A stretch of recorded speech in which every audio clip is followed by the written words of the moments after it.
Brenda, we are online now. Hello, viewers, ladies and gentlemen. Good afternoon. This is your host, Colonel Tyagvi Raghav, once again with you with my another episode number 18 of my talk show, Win Life Like a Warrior. This show is part of my mission and vision, wherein I bring people from all walks of life and just to help you all to unhook from your past and make you win life like a warrior.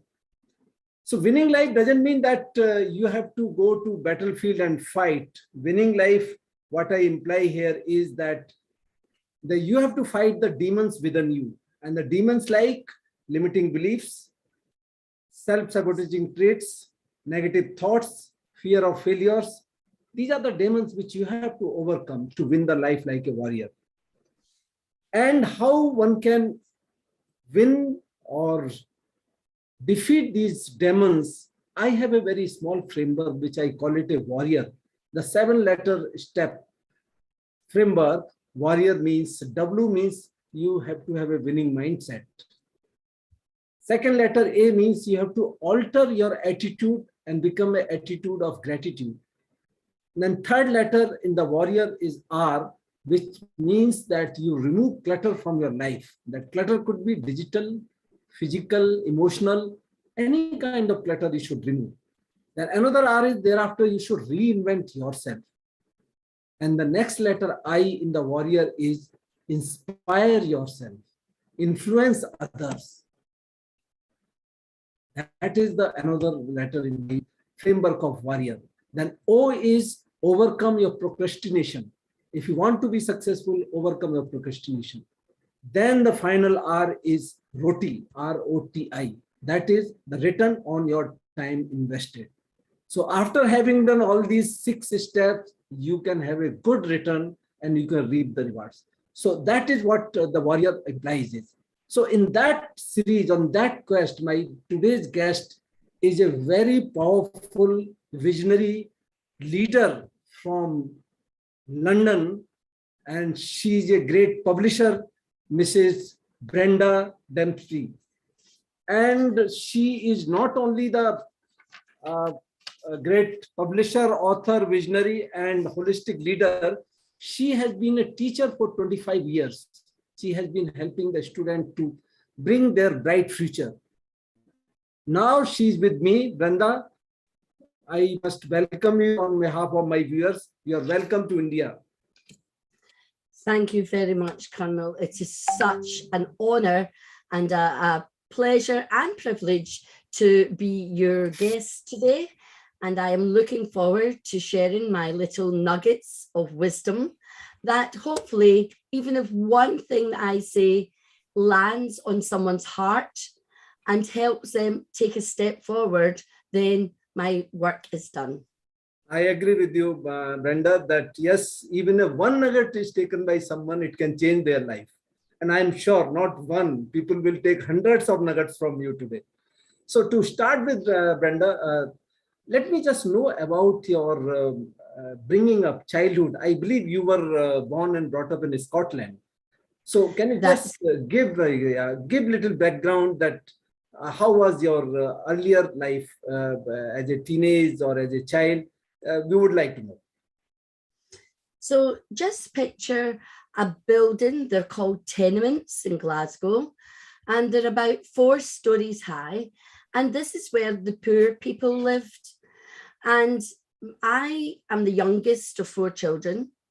And picture an alcove that only fitted a bed, nothing else. And my mother gave birth to me in that bed on the 6th of January, 1958. I was born in time for tea. And that's why I love my cup of tea, I think.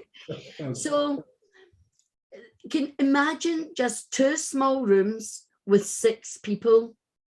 So 2 adults and 4 children, no toilet, no, it might have been some running water. It was just a fire. Everything was cooked on a fire indoors. And that was the beginning of life for me. But that is not something that has stopped me in my life, because I was surrounded by love. I was surrounded by a mother who was exceptionally strong, who taught me from right and wrong. And I was brought up in faith. And it was this faith that gave us the strength. But the thing about my parents was my father had ill health. He had tuberculosis and pneumonia, and he was in the hospital for the first 6 weeks of my life. And my mother tells me I couldn't keep my bottle down. I was always throwing up. But the minute my father got out of hospital, I thrived. Because you see, we all need a good solid foundation to thrive. We need love, we need security. It doesn't matter whether you're born in a single end, as they're called here in Scotland, or if you're born in a palace. It's the love and the foundation of being a good human that's important. That is what will drive you in your life. But here's the thing, if you're not seeded with that, your quest is to find that within yourself. So my childhood was very happy. I was free. It was at a time when we could go out as children and walk the streets and play outside without adult supervision from a young age, 5, 6, 7. So that gave us a sense of resilience. We had to learn how to communicate, fight our battles as we developed friendships and learned how to communicate. And sometimes it was with fists. Not that I did that, but there was a lot of playground, so to speak, squabbles. But that was a time not like today. I feel sorry for the young people today, because I was born up in freedom, love, and I had a happy, happy childhood that has grounded me in becoming who I am today. Wonderful, wonderful, Brenda. And some of the things which you have brought out from your childhood, and that's a wonderful lesson, that it is not the big palatial house. It is not the lot of money. It is what the love and care by your parents, by your surroundings. And that is the environment wherein you have brought up. And the word which you have brought in is the resilience. Resilience comes from that kind of courage you have, the responsibilities you have. And I think you learned those things from your childhood. It's awesome to hear that despite of that depravity of some kind of this thing, that you were in a small flat and other, but that doesn't make a difference. So long as you have a care and love by your parents and the families, and you were blossomed as a happy child, and that is what taught you the resilience and the responsibility. So Brenda, that comes my next question, that when you were a child, I read somewhere that you wanted to collect the money and donate to the state of Biafra, which was the part of Nigeria, in that young age of 10-year-old. And I think the very few children will understand that what is the donation and how this charity should be done. And you learned those things. So how did this idea came to your mind? So television had just come into our lives and into our homes back in the early mid-60s. And I remember one day, I think it was after returning home from school, the television was on, and I was shocked and horrified as a 10-year-old child who had freedom, love and life, food in her tummy, to see these absolute African children who were pot-bellied, running with no clothes, crying, distraught. And it touched my very, not just heart, but my soul.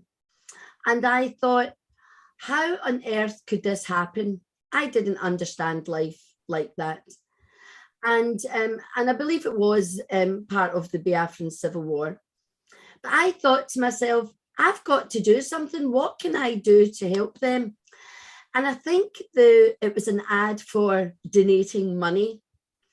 And I knew I didn't have any money, but I thought, what could I do? Well, I was brought up in a time where we had something called jumble sales. And that was when people donated what they didn't want anymore to, usually it was churches.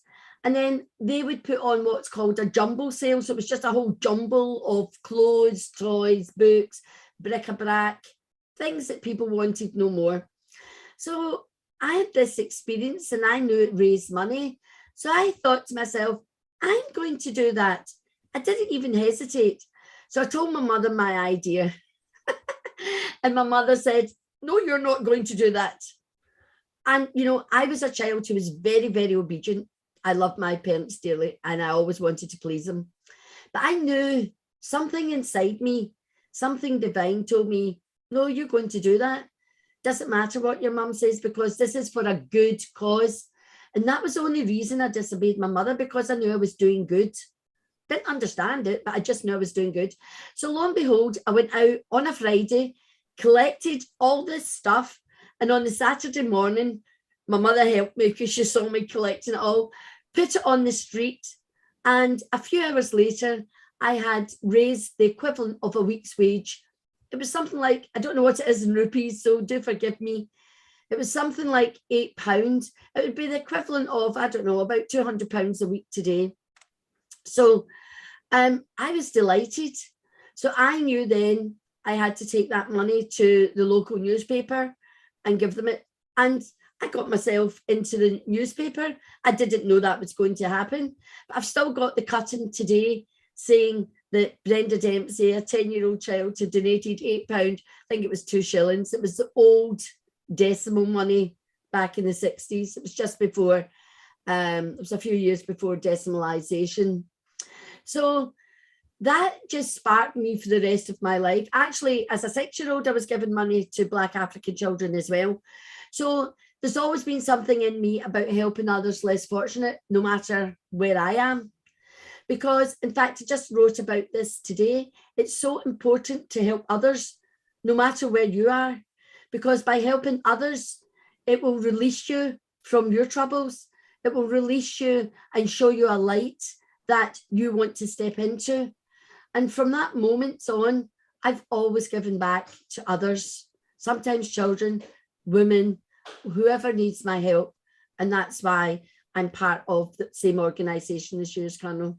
So yeah, that's what ignited that. Wonderful, Brenda. This is awesome. This is awesome. And you rightly said that you could be any big successful man or female, but unless you impact the life of others or you help others, the fulfillment never happens.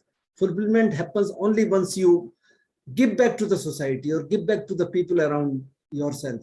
So rightly brought out that if you want real happiness, real fulfillment, then you have to help others. And that is what you have brought out. And in a very early age, you have learned this. And I'm really so happy to hear that all these words from you. Brenda, I think in a very early young age of 17, you got married. Then over a period of time, you blessed with 4 children. But destiny took different turn that by the age of 31 or so, you were found to be broken your marriage because of the abusive relationship. And that was the time, difficult time, where you have to struggle and overcome those challenges. So could you just tell that how did you get over those times and come out as a winner? Well, you see, that's a very good question. And it was a long time. It wasn't just a year or two, you know, it was a good 16 years or so. And, you know, getting married young, what did I know? But I thought I knew everything, but I didn't know enough about life or relationships. And it wasn't the done thing. I know in some cultures, women get married young. But at that time here in the UK, it was kind of dying out that you get married young because more women were going to university and choosing career paths. So I was kind of one of a dying breed of young girls who got married young. But, you know, I used to think I was a savior and I used to think I could save the world and I could save people that had problems. But as you know, Colonel, as you get older, you learn you're not the savior. Only people can save themselves. Yes. So throughout this, it was a bumpy road, so it was kind of up and down. It was undulating. It wasn't incessant until towards the end. But so this kind of challenge of I can change my husband, I can do these things, that kind of was the fuel that kept me going. It wasn't the right fuel, of course, but I didn't know that. And you don't know what you don't know, but you keep going because you've got a belief that because I'm this person that likes to help others, well, I don't use the word help now, but enable them. I just kept going. And it wasn't until the situation got worse as my daughters were growing up that I decided I couldn't allow my husband to start treating my daughters the way that I was being treated. It was one thing for me to endure it because I knew I had the strength to take it, but no way as a protector and a mother would you allow someone to do anything to your daughters in the way that I had been treated. And I thought, no, this can't happen. And there was a climax, but I don't really want to say too much about that, but only to know that what changed in me was having a why bigger than Brenda. And I've found this now in life. This is a secret to life, happiness and your success and fulfillment, as you've already mentioned, which is a great word.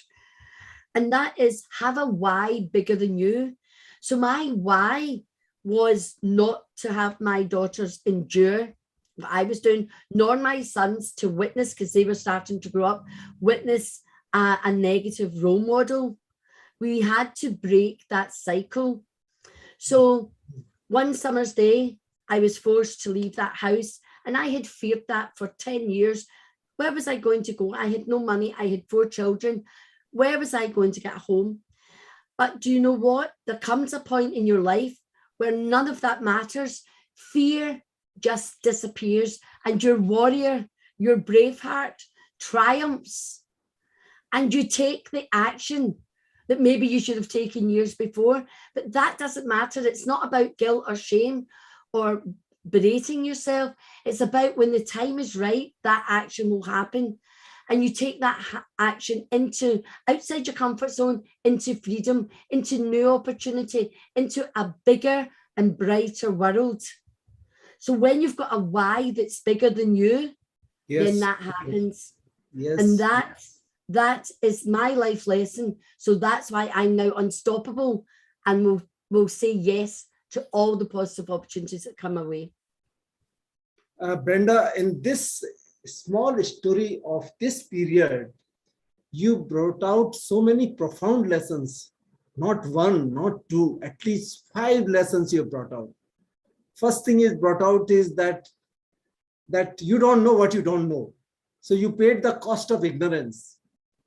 And that is why you suffered that way. I can see the hurt within you. Still, you are so emotional about that, recalling that incidents and the situation. So that is, everyone pays the cost of ignorance because we do not know what we do not know. And we are not ready to even to know that, to find out that what exactly why we are suffering. And we waste our time in everything, but we don't try to self-develop ourselves. And that is where you found your why, which was bigger than your own surrounding areas.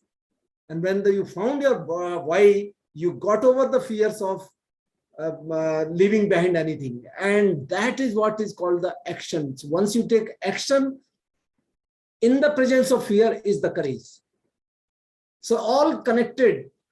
You paid the cost of ignorance, then you found your why, then you get over your fears by overcoming that, and that becomes the courage. Wonderful, Brenda. I love that part of it. And you are the real example for the people who are listening. Viewers, you must understand that how she overcome that dark period of her life. And finally, she became free and she lived with the freedom and she did what she wanted.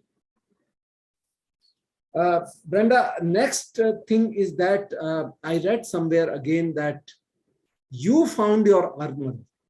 You found your armor in yourself. You were not dependent on anybody, and that your armor were your self-belief, your grit, your determination. Now, these things, if somebody can find in himself or herself, then you are unstoppable. So could you just tell about these three words? How did you discover yourself and become unstoppable? So you remember I told you the story about me loosely disobeying my mother and going ahead and having that jumbo sale because of a bigger cause than me. So you can find grit inside you when you're aligned with who you are and the sense of greater good. What is the greater good? Because we are only conduits, we are only servants, we are, I don't want to say pawns, but we are just a little cogs in a bigger wheel, and it's up to us to do that. So grit is something that you just dig your heels in with, you grit your teeth and you just get on with it regardless. Now, determination, I was born determined, I am determined, nothing beats Brenda. Even someone gave me last weekend, I was at an event, a charity event, and they gave me a little bag to open and the ribbon was tied so tightly and they gave up straight away. They couldn't open it. Can you open that for me? Sure. But I couldn't open it straight away. But did I go, oh, well, can you open it and pass it on to the next person? No, because I relied on the evidence that I knew I can do this kind of thing because I've done it many, many times over my lifetime. So always look for evidence that will give you determination with your grit to do it because you believe in it.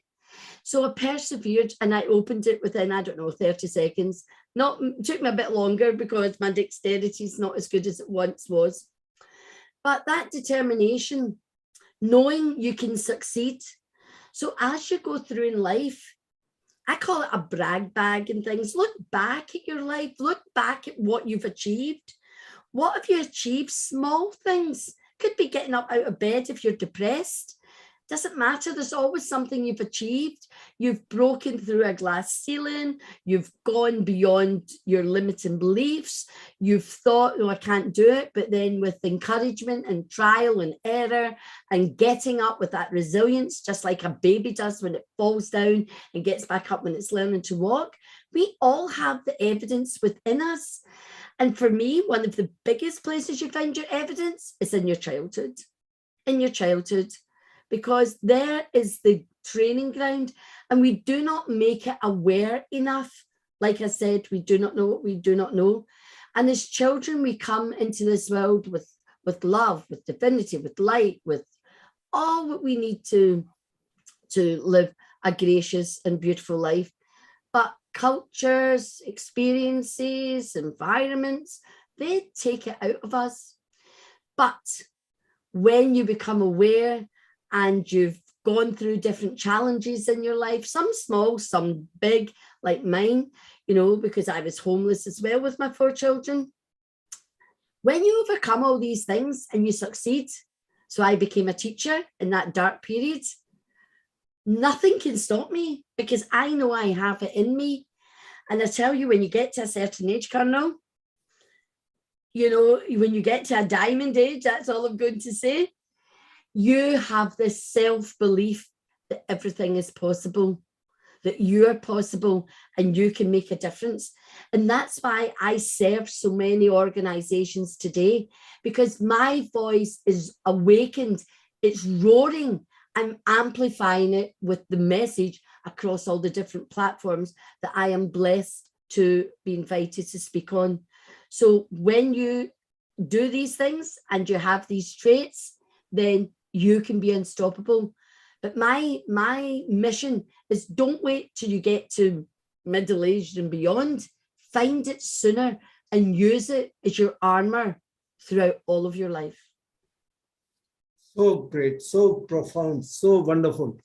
No denying the fact that, again, some of the few things which you have brought out during this conversation is that the self-awareness is the very important thing. You should know your strengths and weaknesses. So when you know your strength, capitalize on them, and you know your weaknesses, improve upon them. And that is what you did and become unstoppable. I'm so happy to hear all these things, and really awesome that Self-awareness is the buzzword today, that which people are lacking. They don't know that what they don't know. And No. you are absolutely right. Mr. Brenda, you have used another word or somewhere in your profile, that resilience and the vision. There are two important factors which make you successful. You have to make both words. First, you have to visualize that what you want to do in the life, and then be resilient. Resilient is a combination of many things, which include courage, responsibility, your flexibility. So how do you can correlate with your life being resilient and visionary? So what I have learned, so what I've become aware of, so from the unconscious to the conscious, Yes, is that our lives are driven by values, those inner values of who we are. And the majority of people live in an unconscious state of their values. So it's my mission when I work with others to bring those values into their conscious mind. And it's like building a deep, solid foundation. Because when you live with your life with value, based on your values of who you are unstoppable. Because I talk about, deep foundations to build like the Burj Khalifa in Dubai. You can't build them. Sand's quite a funny thing because it is the desert, but they do dig deep and build solid foundations so that it can withstand the height that we want to go. Because the higher we go with our light, the more it spreads out, and the more people will see us, will hear our message, and will take one small thing that will make a difference. So it's so important that you become aware of your values. So my number one value, and this has just been on LinkedIn, I don't know if you've seen it, Colonel, is integrity. Yeah. Integrity is about being true to yourself. Yes. Yes. Not the honesty around you, but of course it does ripple out and radiate out to honesty. But integrity is being true to who you are. So who are you when no one is looking? What do people say about you when you're not in the room? That will show the real value of a person. Are you someone that can be relied upon? Are you someone who walks their talk? All leaders should walk their talk. If they're not walking their talk, they don't get my vote.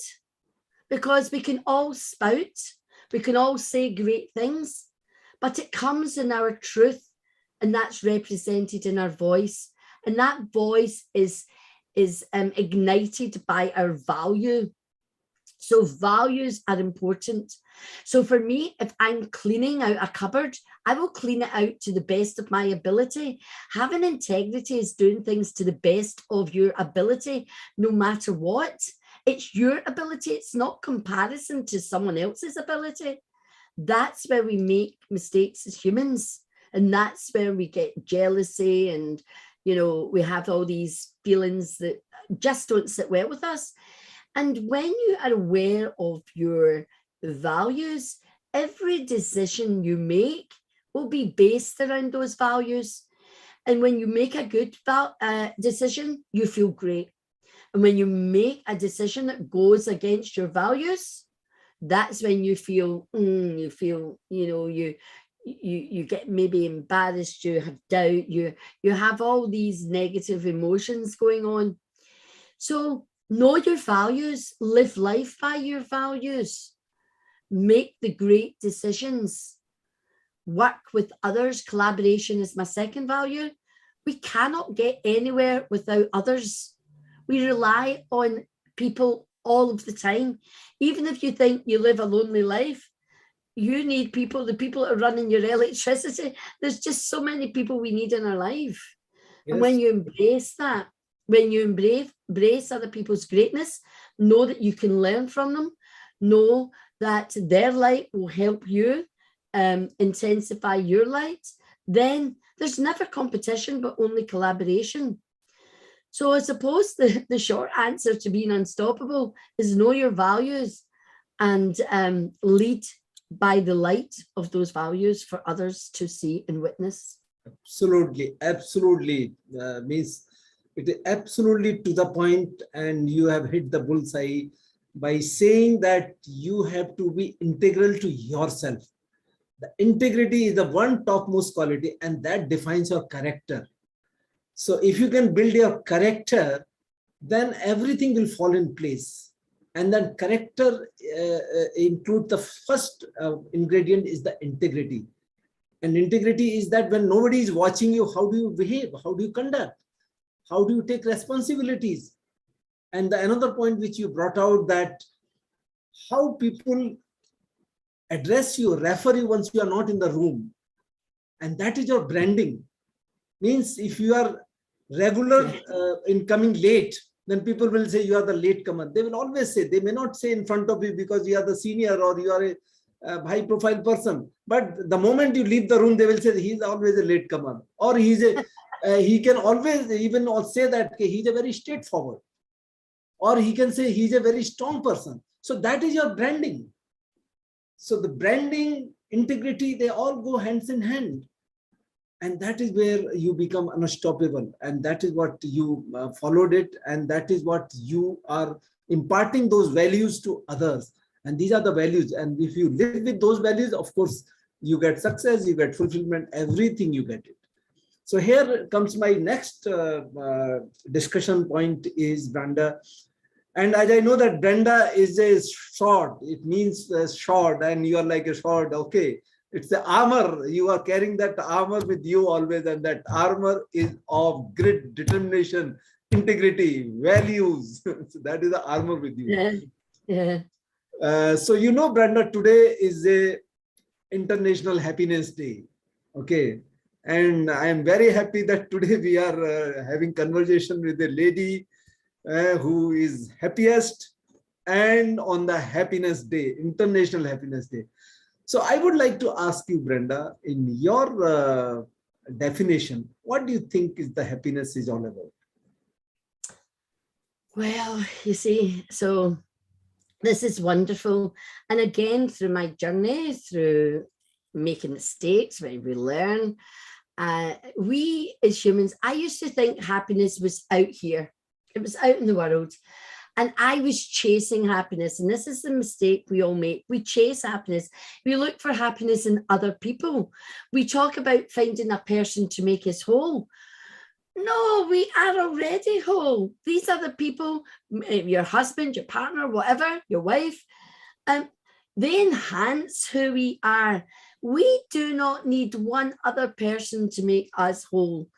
And I love this, and I wrote about this today, and I'm going to tell this story. Happiness is a choice. Yes. We can choose happiness. Yes. You can choose to keep mulling over the same old thing. Oh, I haven't got enough money. Oh, I wish I had a better car.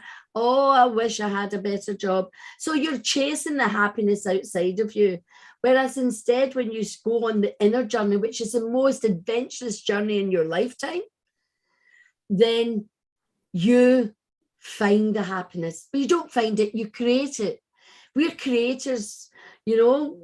Whatever your belief is, we are born to create. We're born with divinity and likeness, and we create. So we create our happiness by revealing it on the inside. We choose happiness over sadness, over blame, over jealousy, over guilt, over hurt, over sadness. Choose a happy thought. If you're feeling sad, say bye-bye. It doesn't serve you, and choose something that makes you happy. Take yourself into visualization. This is NLP techniques. Take yourself into a place where you were happy. My happy place, my graduation day. I had endured 20 years of hell, excuse my language, on earth. And on that day, I was walking on air. I found my happy place. You can anchor that happiness, that feeling, you amplify it, you give it a color, you give it a sound, you make it bigger, bolder, brighter. And when you're feeling sad or all these other negative emotions, always go to your place, your happy place. Close your eyes and take yourself there and feel into that feeling. It's most important to know that your happiness is within, and you're whole, and your happiness is all of you. It's every pore of you, every cell of you. It's every ounce of your energy. And when you can radiate that happiness, others will feel it, will see it. And we're not talking about putting on a mask, which is called imposter syndrome, and just faking it. It comes from a place of authenticity.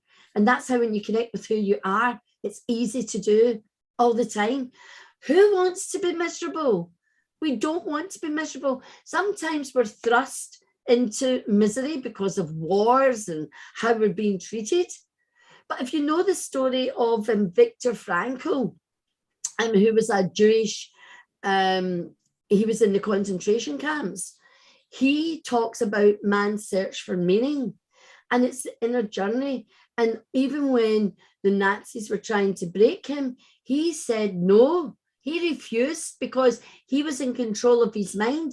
He could change his thoughts. He could envision a different scenario to what he was living in. And that's the secret. Find it, go into nature, walk, find it. Find some way of envisioning what that happiness is for you. So happiness for me is just the joy of life. It's love. Happiness comes from feeling love, loving myself, loving others, rippling it out. Talking here today brings me not just happiness, but great joy, because that's who we are, and that's our purpose in life, is to share our wisdom, to share our knowledge gained through our adversity. And even through the good times, what are we learning? Share it, share it, share it. So happiness for me is a feeling that I can evoke at any time at my will when I make that choice. And everyone can do that. It takes practice. It doesn't happen overnight.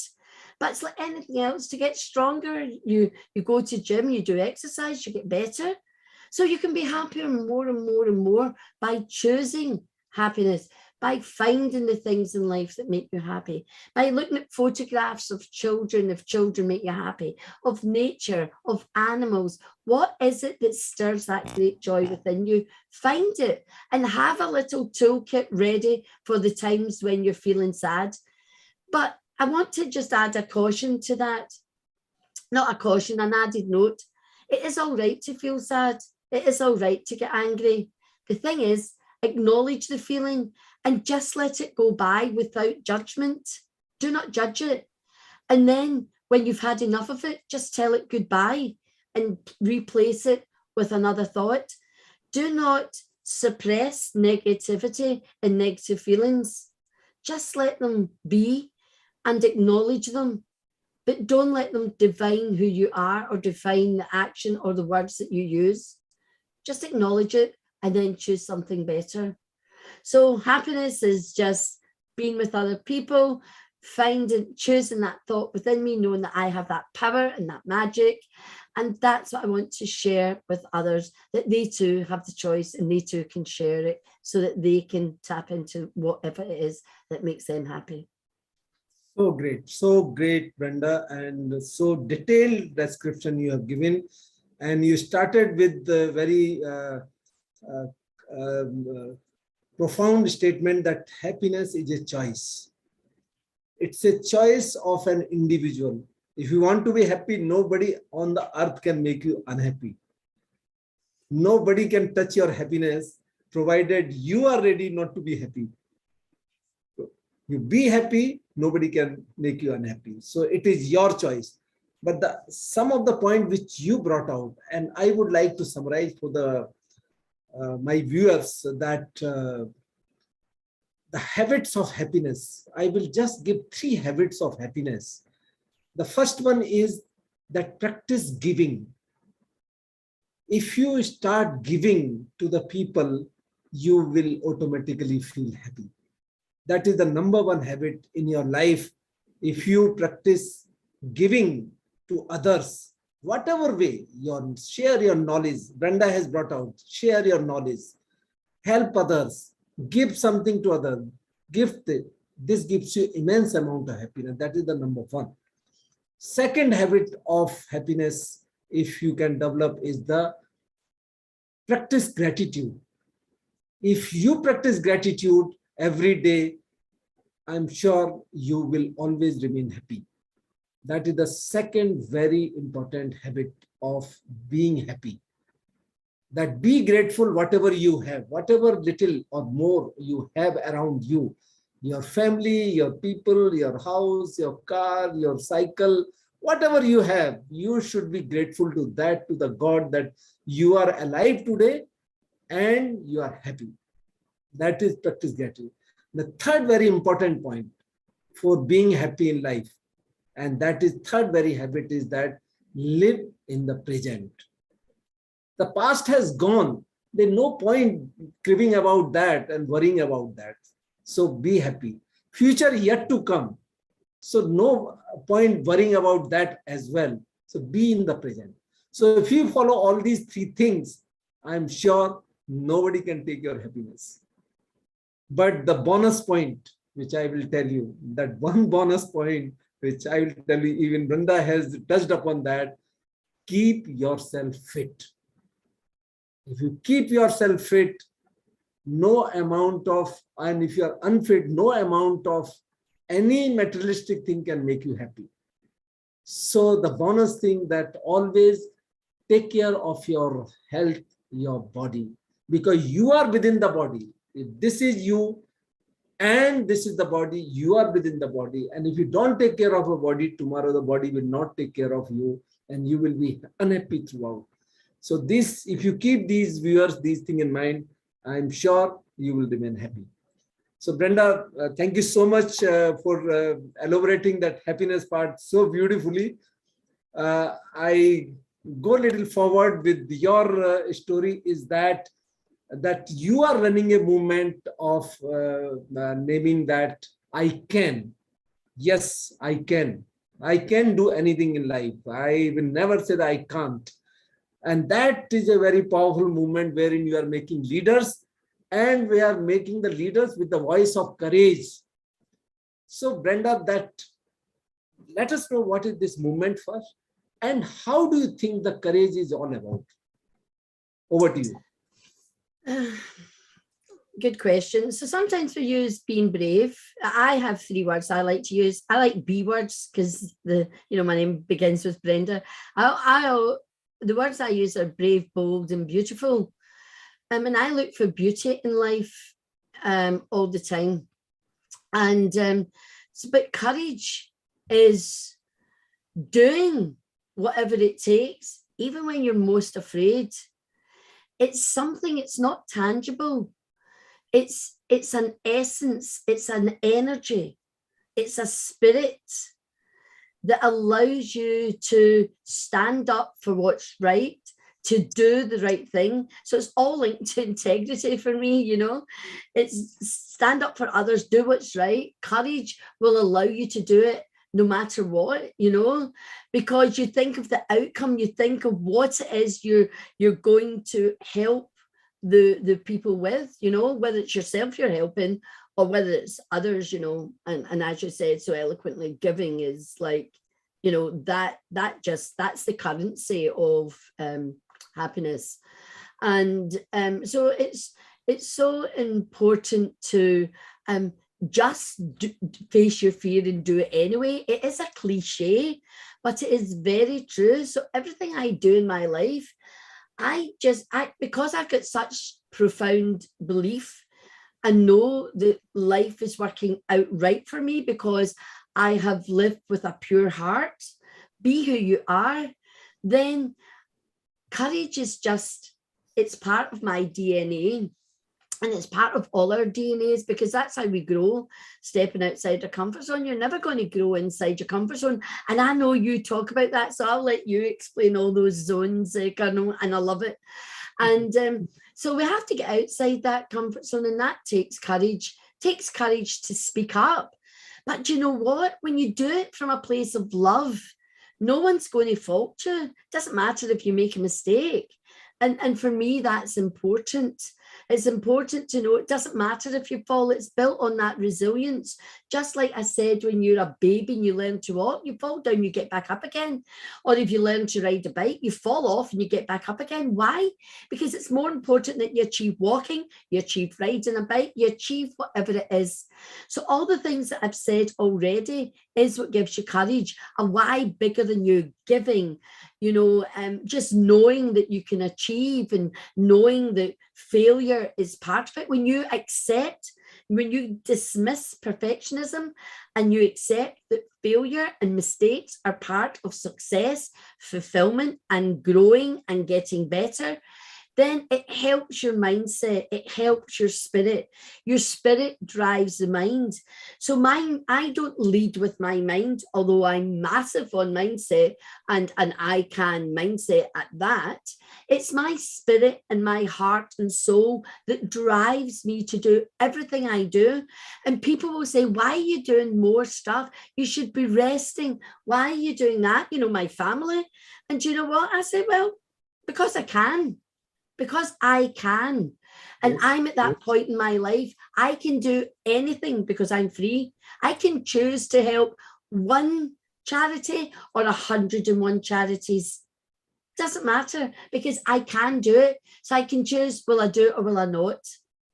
And if it's something that aligns with my values and all the things that are dear to me, like children, sharing your message, having a platform for your voice, I'm there because if I'm aligned with those people who are wanting to speak to me, like you, Colonel, then I'm there because we're united, we're brothers and sisters. Because we've got one vision and one mission. So the more people that join the army of brave hearts, the bigger the impact we make in the world. Our influence grows. And we inspire others to take action and do the same. We give them permission because we show our vulnerability. We've been through the mire. We've been in the darkness. And that's what gives us our strength. That's what creates our armor. It's all the life lessons. That is our armor. And when we use that armor and we ignite with who we are in that spirit, we become a light, and that light grows and we become a beacon of light. And then we lead and we create more leaders. We're not wanting people to follow us. We want to create more leaders. And that's my mission. That's so awesome, Brenda, and so very well defined that courage part of it, that it is the action you take and to achieve your goals, and don't sit idle. And that is what your definition of the courage.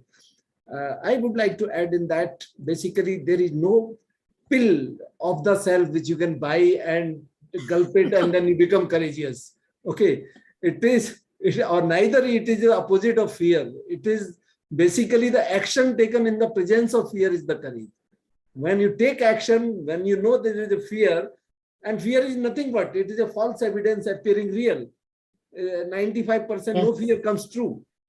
And when you take action, even if you are fearful, that is what the courageous person you are. And of course, as I mentioned, that courage, of course, everybody could become a courageous. You have to take a small calculated risk. And by taking those risks over a period of time, you develop that courage muscles. And when you develop the courage muscles, you become courageous. So it is a process. It is a process. You can't just go and off the self buy the courage and then gulp it. No, that is not the way. And that is what Brenda has done in her life. And that's why she is today a courageous and holistic leader. Good, Brenda. And now I come to the pandemic time.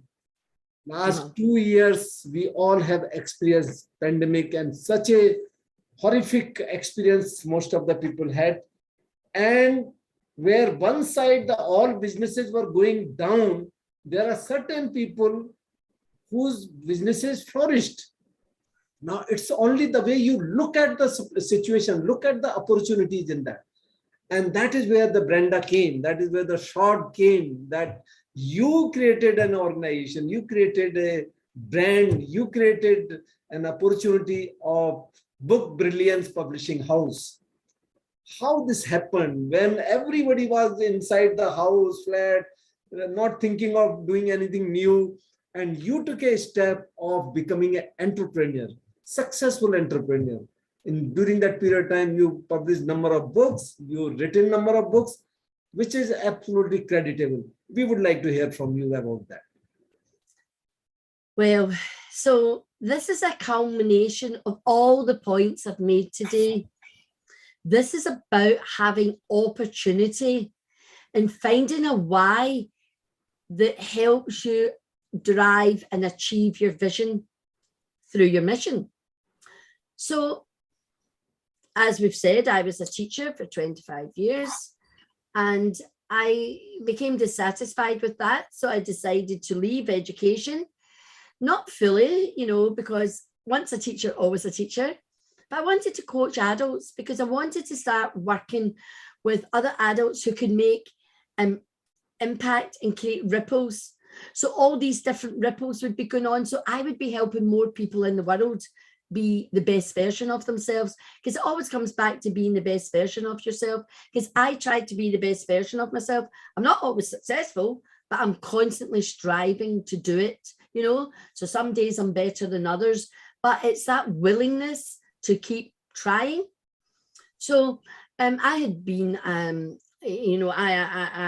an international best-selling author, and I was working with another publisher, and that relationship started going a bit pear-shaped, and then COVID came, and it just absolutely just went into thin air, from having done a lot of great work to like nothing, and you're thinking, oh, what's happening here? And it was to my great fortune that two of the members of staff that I'd worked closely with for the previous 2 years, they were furloughed and then they were released. So it was during this time, people were coming to me asking to help them write books. Can you publish a book for me? And I thought, well, I'm not a publisher. I don't want to be a publisher. That was my first thought. But yeah, I can help you write a book, but I'm not publishing it. But the more this happened and the more there was little voices inside my head and people were saying things to me, and I thought, you know what? I can be a publisher. Why? Because I know how to be a publisher. And back to collaboration, I've got two people who are brilliant at it that would be in my team. So I put it to these two ladies, and of course, yes, no hesitancy. So I just thought, right, let's have a few meetings and let's see what happens. I had about 2 or 3 people wanting to do books anyway.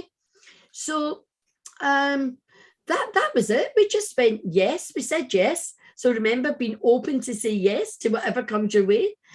I said yes. I taught English. I could write books. I was an author.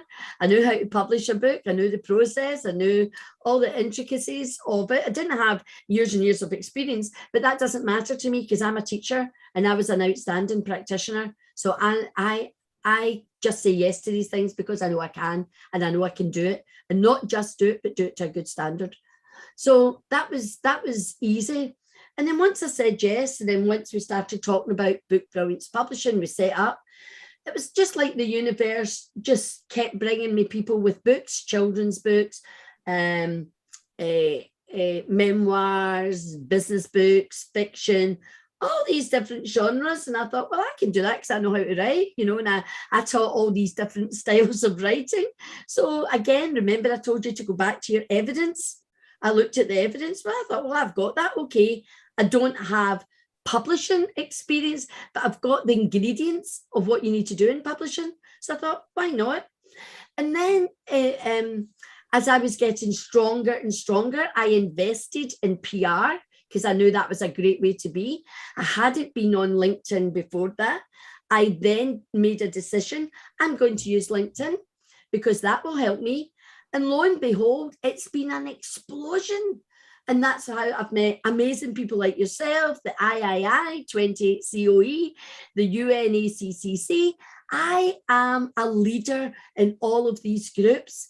And guess what? I had a movement called She Who Leads, and I'm just reigniting it because I am a leader and I'm a leader of leaders.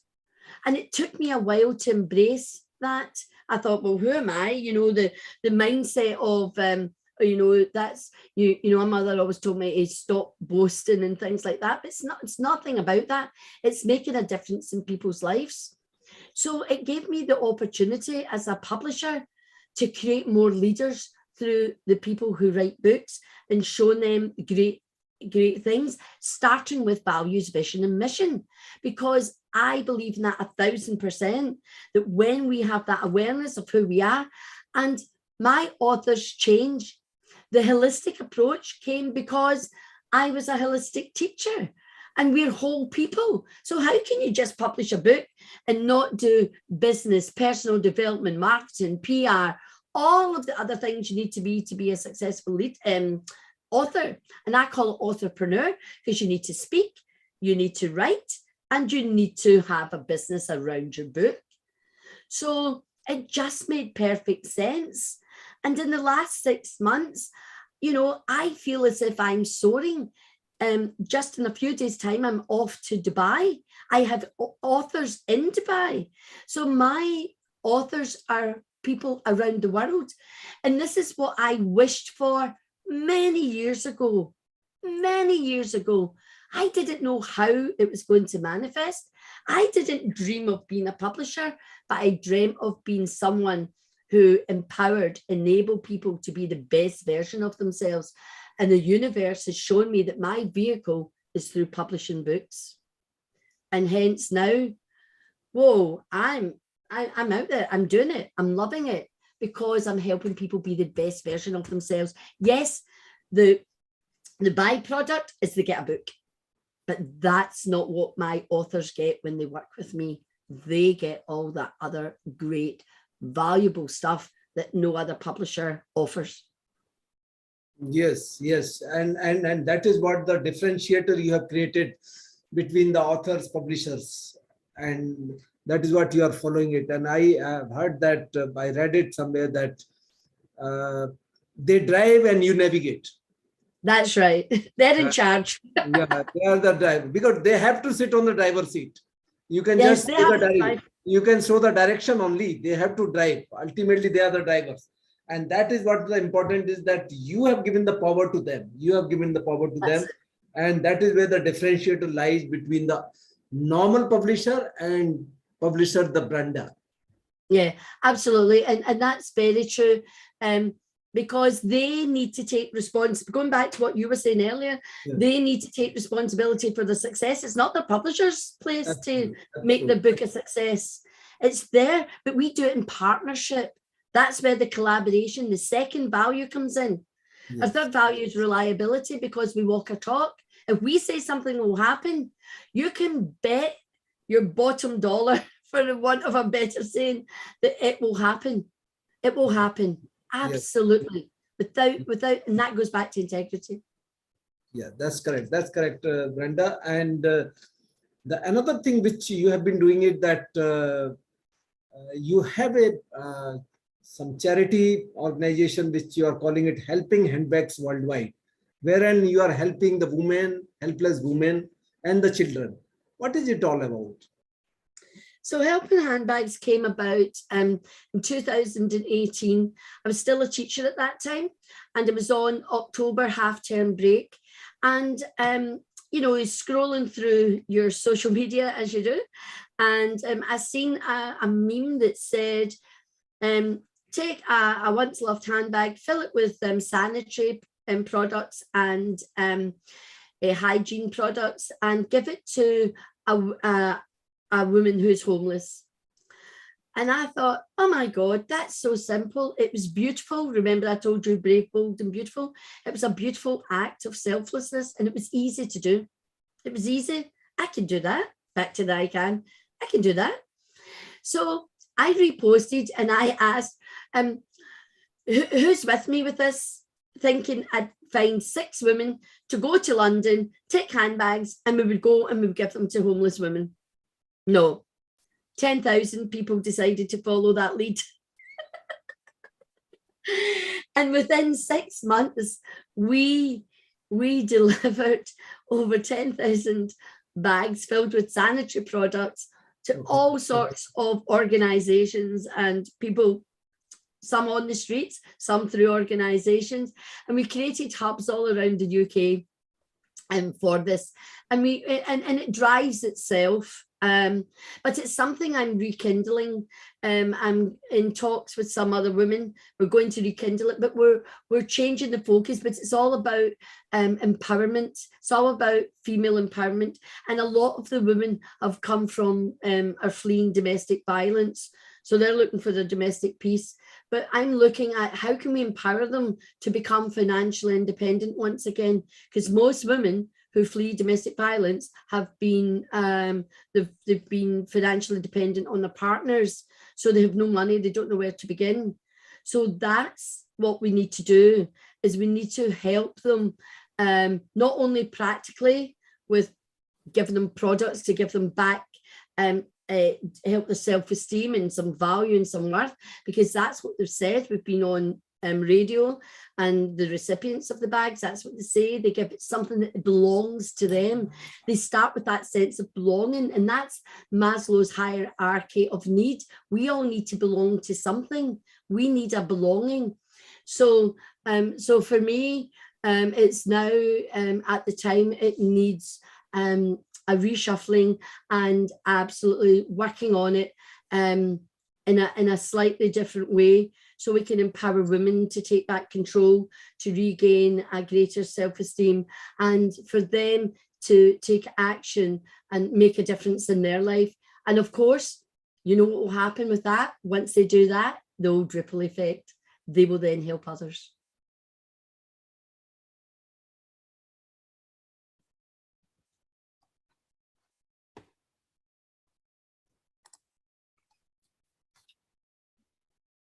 Brenda, can you hear me? Yes, I hear you. You just froze for a few seconds there. Yeah. So my next the question is, Brenda, you know that mid-career professionals normally have a big problem of fear. They have a various kind of fears. Fear of failure, fear of rejection, fear of unknown, fear of judgment. These are the various kind of fears the people generally have. Okay. And you are an NLP practitioner. Am I right? Yes, I am. Yeah. So how do you think that this NLP thing can be made use of to overcome the fears in the life? So one of the tools within NLP is reframing. And it's about perception,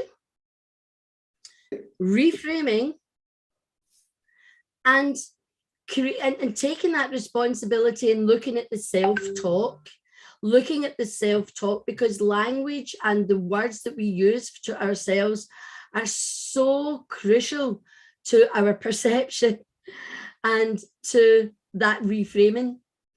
So I would like to share something that I love, and I use it with everybody. It's called plot twist. And, you know, it kind of, okay, you know, you talk about the plot, and that goes back to story, and we all have a story, and we all have a voice, and we all tell ourselves stories. So plot twist is taking the language of a situation that is negative. So maybe we're telling ourselves we're not good enough. Who do we think we are? No, I can't go for that promotion. Oh no, what will people think about me? They'll judge me. So with plot twist, you take the negative language and you say, well, what can I say instead? We can say, well, you might say I can't, which, you know, I don't like at all. So you might say, I can't do something. But if you want to turn that in positive and you're still using negative language, you might say, I can't go for that promotion yet.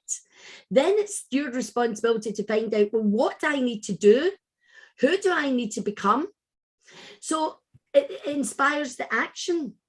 So change the negative language for positive. Change your I can'ts to I can. I can go for promotion when I know what to do. I can go for promotion when I've researched what it is I need to know. I can go for promotion when. So start changing your rhetoric about who you are, reframe it, see yourself in vision. Envisioning is a big NLP technique too, where you envision yourself in an interview, giving your answers confidently, clearly, concisely, and hearing them offering you that job. Envision it.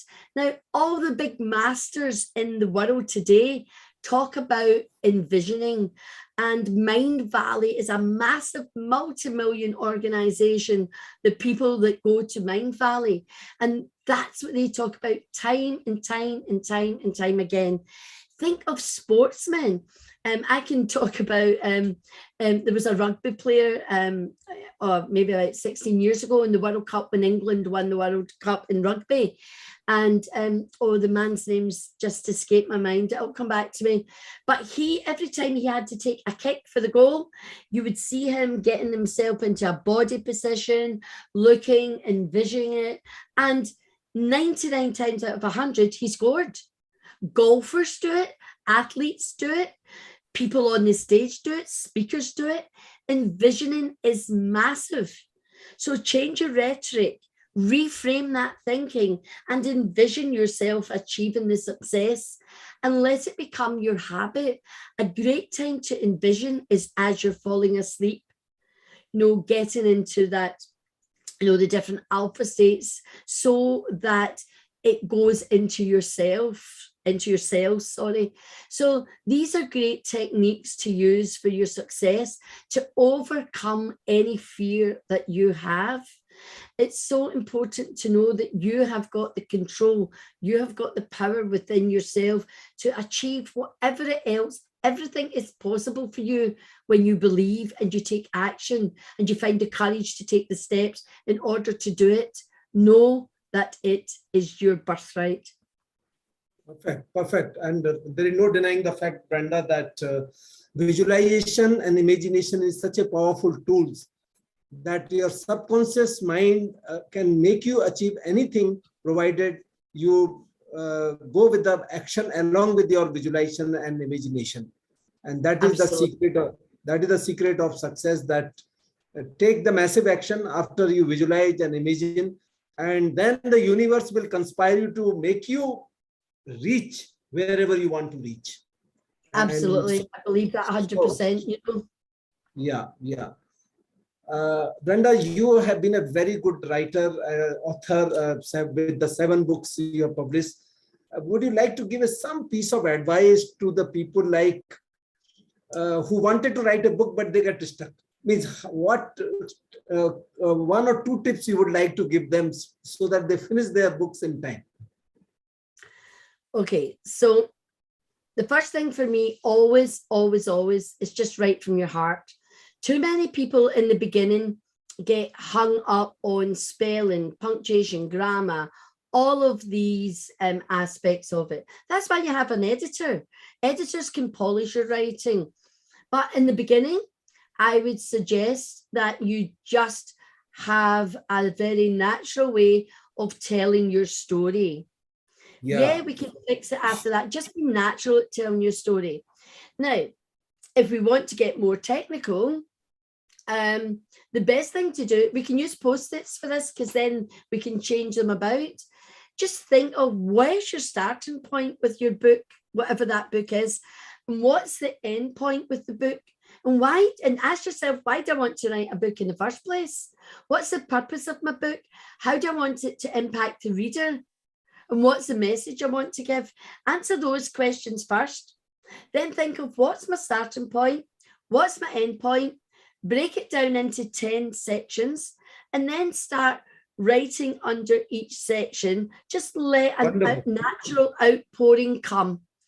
You can then go back in and then you can look at what structure you want to give within your chapters. So what happens at Book Brilliance Publishing, I'll give you a few tips. So we look at what's your story. So we do something called the golden thread. What's your story? What have you learned? What metaphors can you use? Metaphors are very powerful and the human mind loves them. And then look for evidence of other successful people. Tell the story. Maybe it's Oprah Winfrey, maybe it's the Dalai Lama, maybe it's Gandhi, maybe it's Nelson Mandela, maybe it's someone else, someone that your reader will know.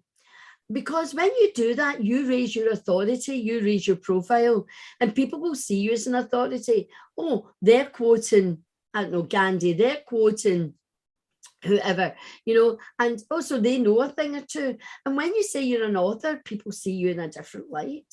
So we all have more than one book in us, not just one. We have more than one, and it's important to write. Why? It's a legacy. You're here for a reason. And we've touched on that. It's about sharing your learning and through the adversity. But you're here, you can put all of that into a book, whether it's a business book filled with your philosophy, whether it's your memoir, whatever book, whether it's poetry, a children's story, whatever the book is, I ensure that your heart and soul goes through it. It's not cold. It's got who you are. It infused in every word in the pages of that book. And that's why your book will be successful. It's not coldly done. It's done with a passion, with a purpose, and, with a love of who you are and what you do.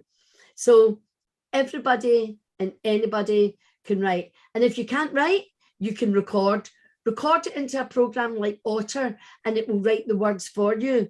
And then an editor can work with that and shape it, and through discussions. So don't let saying you can't write a reason for not creating a book.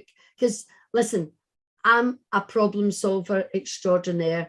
There is a solution for everything. And if you're stuck, just ask Brenda. Absolutely, absolutely. In fact, a very important thing which you have brought out is, in fact, I would try to recapitulate three very important things. That first thing you said, you pour your heart out. Write with the heart rather than getting into the technicalities of pronunciation, punctuation, or the word or spelling and all these things. So pour your heart out. That is number one. Number two, you said that you should know what is the start and what is the end point. Divide into 10 sections, rename those sections, and then start writing. I think these are the mind map. Basically, the mind map you create first, and then you start writing. Wonderful advice, Brenda. And it can come from a professional. It can come from only from a professional person. And that's why I ask you this question, because I am also stuck. I have written a halfway and I have complete yet. And now with your advice, I will move a little faster. Okay. Yes. Brenda, any last advice to my viewers? No, it's World Happiness Day. Just be happy. Love life, no matter what it throws at you. If it throws you a curveball, look for the evidence. Just know you've got it within you. You've got the courage. You've got everything you need. Whether you're religious or not, God, the universe will not give you something that you cannot endure and you cannot carry. So just for me, I just love life, love people, and love what I do. So love what you do and do what you love. That is my parting words. Wonderful, wonderful. Means love people, love yourself. And that is the bottom line of Brenda. The sword, Brenda the sword. Okay. And Brenda, on behalf of my viewers and myself and all of India, I thank you so much from my bottom of my heart for such a wonderful conversation and such a not one, two, hundreds of nuggets which you have shared with my viewers and with me. I am really grateful and privileged to have you on my show.